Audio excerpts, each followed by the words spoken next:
Olá, companheiras e companheiros que estão na luta em defesa da democracia e contra o fascismo no Brasil. Estamos iniciando aí um novo espaço para a nossa Batalha das Ideias, nessa luta contra a destruição da democracia no país e na luta contra o fascismo. Bom, eu gostaria de trazer um debate bem rápido, eu gostaria que esse vídeo fosse bem curto, sobre uma postagem que eu fiz ontem, 8 de outubro, por volta ali de meio-dia e meio, meio-dia e 40, no qual eu faço uma análise aprofundada, não tão aprofundada, mas faço uma análise em relação ao projeto político, o projeto de governo do candidato Romeu Zema, candidato pelo Partido Novo ao governo do estado de Minas Gerais. Por que eu faço isso? Porque no dia 7, no dia anterior, nós tivemos a eleição e, por incrível que pareça, e de forma inesperada, Zema teve uma votação bastante expressiva nesse primeiro turno. Tirando inclusive da disputa eleitoral o então governador de Minas Gerais, Fernando Pimentel, candidato pelo PT. E deixando para trás, inclusive também, só que ainda mantendo no segundo turno, o Antônio Anastasia, candidato pelo PSDB. A gente precisa entender basicamente por que isso aconteceu. Muitas pessoas votaram em Minas Gerais, inclusive, infelizmente, nós precisamos admitir isso, muitos trabalhadores de educação, professores, votaram no Zema. Primeiro, não queriam Anastasia, não queriam, todo mundo conhece essa figurinha carimbada, todo mundo sabe o que significa políticas como choque de gestão, que sucateia os serviços públicos, que destrói a carreira dos servidores, dos trabalhadores do Estado. Então, todo mundo conhece e repudia essa pessoa. Contudo, existe também, no caso, do outro lado, um ódio muito grande, um ódio antipetista que foi construído a nível nacional durante anos, mais especificamente nos últimos 6 anos, que visa a destruição completa de um projeto societário que visa uma sociedade mais justa, mais igualitária, apesar das suas contradições. E no caso específico de Minas Gerais, o que alimentou esse ódio antipetista foi que o governo, ele nos últimos 2 anos atrasou e parcelou os salários dos servidores públicos. E a gente sabe que o salário afeta as pessoas, o salário afeta a vida cotidiana das pessoas. Não é à toa que nós do Sindiúti, nós trabalhadores em educação organizados por meio do seu sindicato, fomos à luta contra o atraso dos salários. Mas a gente tem que entender que esse atraso de salários foi provocado por uma série de motivos e razões, principalmente ligados à crise econômica e principalmente ao boicote que Minas Gerais tem sofrido do governo federal desde 2016, com a ascensão do golpista Michel Temer, que vem boicotando o repasse de verbas para o estado de Minas Gerais e provocado essa situação financeira caótica em Minas. Contudo, esse ódio, como eu costumo dizer, o ódio cega as pessoas. No caso específico de Minas Gerais, no caso específico dos servidores públicos e no caso específico os trabalhadores em educação, o atraso de salários fez com que as pessoas não enxergassem que foi justamente no governo Pimentel que houve uma tentativa de uma política de valorização da carreira docente, inclusive reconhecendo no começo, em 2015, que Minas Gerais não pagava o piso salarial no nosso cargo de 24 horas e que era necessário iniciar uma política de valorização paulatina. Conquistamos, por meio da nossa luta organizada pelo Sindiúti, a Lei 21.710 e que estabeleceu o pagamento até 2018 do piso salarial. A nível do mesmo valor do piso salarial nacional do magistério. Lógico que nós tivemos problemas no caminho, nós tivemos não reajuste anual de acordo com o reajuste nacional, nós ainda tivemos alguns problemas e o atraso e tudo mais, o parcelamento. Claro, mas diante do que nós éramos até 2014, é bastante diferente. Houve uma política de valorização. Se analisarmos, inclusive, o programa de governo do Zema, ele reconhece, lógico, para criticar, mas ele reconhece que de 2014 a 2018 aumentou os investimentos na área da educação. Então, olha só, inclusive ele critica, olha essa coisa estranha, Então, alimentado por tudo isso, o ódio antipetista, o atraso dos salários, a cegueira que se instaurou em muitos de nós e o repúdio também à Anastasia, nós tivemos a presença do Zema com uma votação bastante expressiva, liderando os votos com 45, 44, não lembro muito bem, mas ficando em primeiro lugar. Mas eu gostaria de trazer esse debate para dois campos muito interessantes que eu pude notar a partir da repercussão da postagem que eu fiz. Primeiro, ele foi muito compartilhado. Ele foi bastante compartilhado em todo o estado, e não só compartilhado, como replicado, como copiado, e isso foi muito bom, porque é informação que as pessoas até então não tinham em relação a determinada pessoa, que a gente está conseguindo levar para mais gente. Mas, por outro lado, olha só que interessante, como aparece sempre para mim quem compartilha, eu comecei a observar essas pessoas que estavam compartilhando. E muitos, vamos dizer assim, bastante, são eleitores, são professores ou trabalhadores em educação de outras áreas e eleitores do Zema.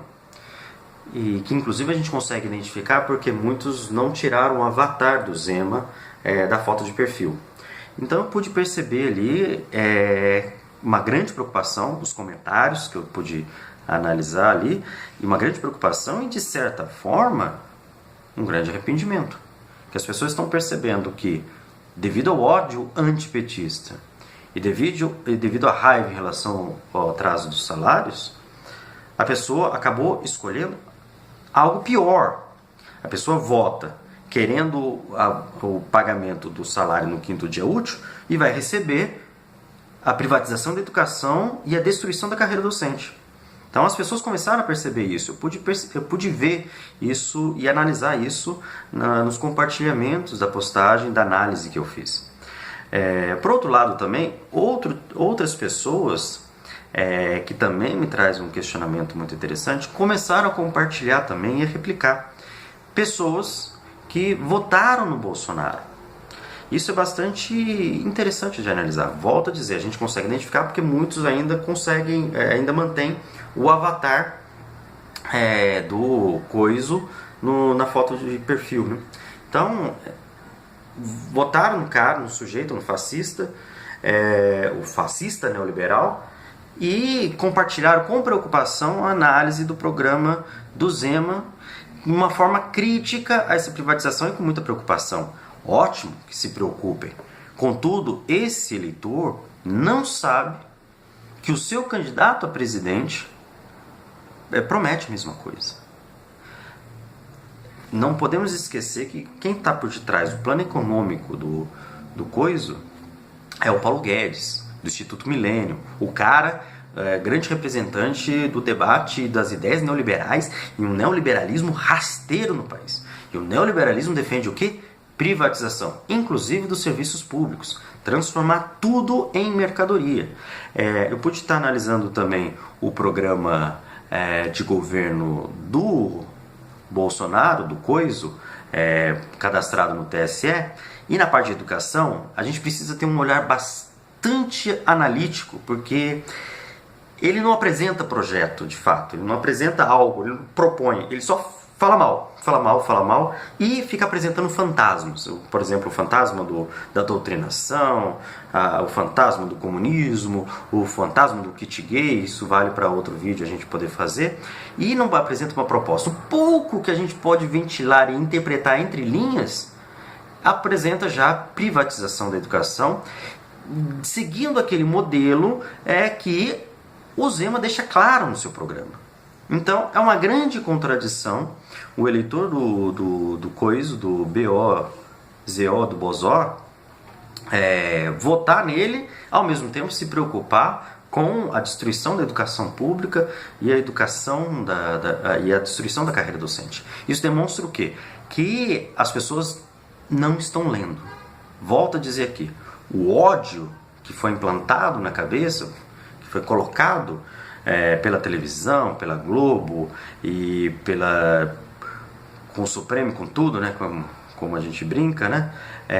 Cegou as pessoas não estão compreendendo quem estão votando, não estão entendendo, não leem o programa, não sabem o projeto de seus candidatos, estão votando puramente pelo ódio. O ódio que não querem acabar com o PT, querem acabar com aquilo que eles chamam de organização criminosa, esquecendo que o que representou para o Brasil os 12 anos de governo, desculpe, os 14 anos de governo, mas eu gosto de falar dos 12 anos principais, né, de 2003 a 2014, 2015, e assim, esquecem disso e votam no fascismo, fortalecem o fascismo, apertam o gatilho do fascismo, que vai acabar com a democracia do país, vai acabar com os direitos sociais, vai acabar com os direitos trabalhistas, vai fazer o povo trabalhar mais, ganhar menos para garantir o lucro do grande capital, das grandes empresas, nem empresa nacional, empresa estrangeira, gente. Não vamos confundir aí o dono da padaria que fala que tem que defender o neoliberalismo. Não é ele, não. Ele vai ser varrido pelo neoliberalismo também. Nós estamos falando dos grandes empresários, das grandes empresas, do capital internacional, que vai varrer com os direitos trabalhistas no país, os direitos sociais, e quem vai pagar o pato é o trabalhador. O mesmo que, infelizmente, acredita que vai resolver todos os problemas do mundo a partir de um dito salvador da pátria representado por ele. Então, olha, gente, é muito complicado o que está acontecendo e é importante que as pessoas leiam. E digo para vocês, pode parecer proselitismo, pode parecer uma coisa meio estranha para alguns, principalmente para os eleitores do Bozó, mas nós precisamos, em defesa da democracia, contra o fascismo, em defesa dos direitos dos trabalhadores e do povo em geral, votar nesse segundo turno em Haddad.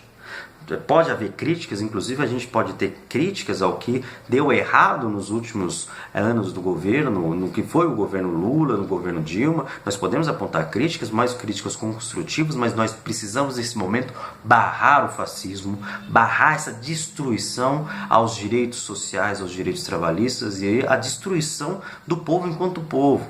Então, gente, é muito importante a gente barrar esse fascismo. É fascismo mesmo, não adianta falar que não é fascismo mesmo.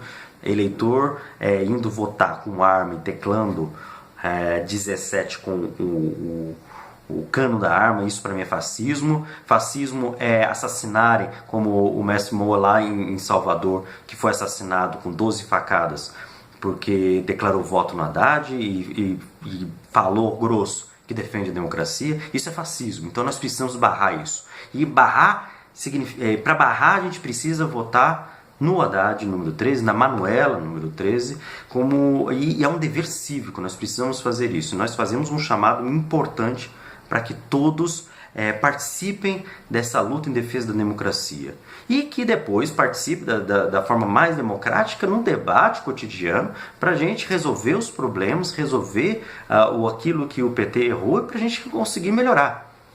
Lógico, nós precisamos de um governo democrático e é numa democracia que a gente consegue fazer isso e não numa ditadura fascista baseada no ódio, baseado na violência, baseado numa violência inclusive que quem vai pagar o pato não é o grande empresário que nem mora no país, mas que vai ganhar muito dinheiro no país. Quem vai pagar o pato é o trabalhador das comunidades, é os trabalhadores, é o povo e até mesmo a classe média vai pagar a conta dessa ditadura fascista que pode começar a partir do ano que vem. Então vamos lá, Haddad 13 no segundo turno e vamos conseguir salvar a democracia.